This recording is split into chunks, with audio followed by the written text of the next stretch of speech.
pagi anak-anak kelas 7, bagaimana kabar kalian? Semoga kalian masih dalam keadaan sehat dan semangat. Nah, anak-anak, pada materi pembelajaran IPS kita hari ini, kita akan mempelajari ya tentang masyarakat Indonesia pada masa praksara Hindu-Buddha dan Islam. Nah, tapi sekarang yang akan kita pelajari adalah tentang masyarakat Indonesia pada masa praaksara. Untuk lebih jelas, kalian perhatikan ya tujuan pembelajaran yang akan kalian capai. Tujuan pembelajaran adalah menjelaskan pengertian masa praaksara. Kemudian, yang kedua, mengidentifikasi periodisasi masa praaksara, geologis dan perkembangan kehidupan. Yang ketiga, mengidentifikasi nilai-nilai budaya masa praaksara di Indonesia. Seperti gambar yang sudah kalian lihat ya. Nah, tapi kita akan fokus kepada dua tujuan pembelajaran dulu. Yang pertama adalah menjelaskan pengertian masa praaksara dan mengidentifikasi periodisasi masa praaksara. Untuk lebih jelasnya lagi, yuk kita simak apa sih arti dari masa praaksara. Jadi anak-anak, zaman masa praaksara atau praaksara itu bisa dianalisis sebagai berikut. Pra itu artinya sebelum dan aksara tulisan. Jadi, masa praaksara adalah salah satu periode dalam hidup manusia yang belum mengenal tulisan. Masa praaksara disebut juga masa nirleka, yaitu masa tidak ada tulisan. Nir tidak ada, leka tulisan. Cukup bisa dimengerti ya? Lanjut. Nah, kalian perhatikan gambar berikut ini. Nah, anak-anak, dari gambar tersebut dapat kita ambil kesimpulan bahwa saat itu di bumi kita terjadi masa yang namanya regenerasi kehidupan, di mana masa kehidupan hewan besar atau bisa kita kenal dengan dinosaurus dan hewan lainnya punah oleh karena jatuhnya benda luar angkasa atau dikenal dengan meteor ke bumi yang menyebabkan semua makhluk hidup terkena dampaknya.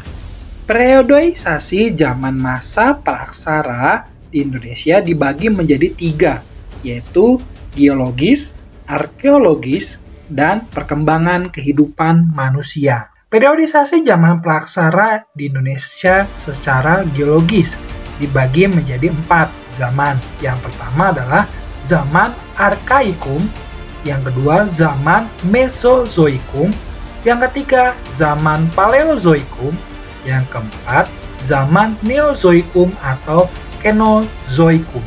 Sedangkan periodisasi zaman praaksara di Indonesia secara arkeologis itu dibagi menjadi 2, yaitu ada zaman batu dan zaman logam. Di zaman batu dibagi lagi menjadi keempat zaman. Ada Paleolitikum, Mesolitikum, Neolitikum, dan Megalitikum. Sedangkan di zaman logam ada 2, zaman perunggu dan zaman besi. Dalam periodisasi zaman praaksara Indonesia, perkembangan kehidupan manusia bagi menjadi 3. Ada masa berburu dan mengumpulkan makanan, zaman bercocok tanam, dan zaman perundagian. Yang akan kita bahas pertama adalah secara geologis. Secara geologis, sudah tadi Bapak jelaskan ada zaman Arkaikum atau dikenal dengan zaman tertua. Zaman Mesozoikum atau dikenal dengan zaman hidup pertengahan.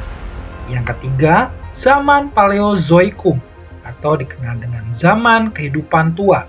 Dan yang terakhir adalah zaman Neozoikum atau Kenozoikum, zaman kehidupan baru. Ayo kita simak. Yang pertama adalah zaman Arkaikum. Zaman Arkaikum ini merupakan zaman tertua, berlangsung kira-kira sejak 2500 juta tahun yang lalu.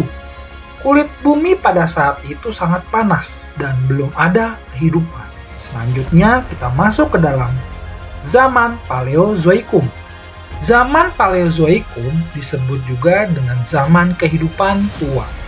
Berlangsung 340 juta tahun yang lalu. Sudah adanya tanda-tanda kehidupan, mikroorganisme, hewan tanpa tulang belakang, ikan-ikan, dan jenis ganggang. Sedangkan zaman yang selanjutnya adalah zaman Mesozoikum. Zaman kehidupan pertengahan terjadi 140 juta tahun yang lalu. Muncul binatang besar seperti dinosaurus, burung besar, dan jenis reptil lainnya. Dan zaman Neozoikum atau Kenozoikum. Zaman kehidupan baru berlangsung sekitar 60 juta tahun yang lalu. Dibagi menjadi dua, yaitu ada zaman tersier, yaitu jenis reptil besar mulai punah. Bumi diisi oleh kehidupan gajah purba. Sedangkan zaman kuarter berlangsung 3 juta tahun yang lalu, zaman awal kehidupan manusia pertama kali. Nah, itu anak-anak periodisasi zaman praaksara di Indonesia secara geologis. Kita fokus belajar geologis dulu. Apabila ada pertanyaan, boleh bertanya di kolom komentar deskripsi.